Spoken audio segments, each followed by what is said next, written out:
kuna umuhimu mbalimbali ambazo zinatokea baada ya kijana kusapotiwa katika fursa. Ya kwanza, kama kijana akisapotiwa katika fursa mbalimbali ambazo zinaweza kumsaidia yeye kujikwamua katika changamoto mbalimbali za kiuchumi. Ya kwanza ni kupunguza utegemezi katika jamii. Yani ile hali kama nyumbani wako watano, basi watapungua, watabaki watatu au wawili. Lakini ya pili, kijana akisapotiwa, tunaongeza nguvu kazi katika taifa. Pato la taifa linapanda kwa sababu anakuwa amejikita katika shughuli ya utafutaji.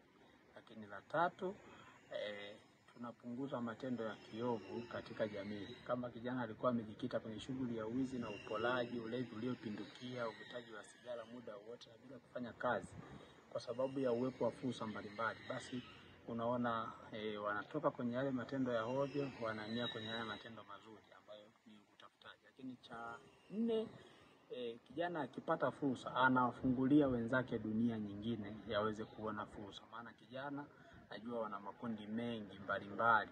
Kwa hiyo kijana mmoja akinufaika na fursa, tunaamini vijana 20 mpaka 50 wamenufaika na fursa hiyo, kwani wana tabia ya kuambiana sana vijana. Kwa mfano, hapa Ngara tuna vijana ambao ni wasusi wa vikapu na viatu na washonaji wa viatu.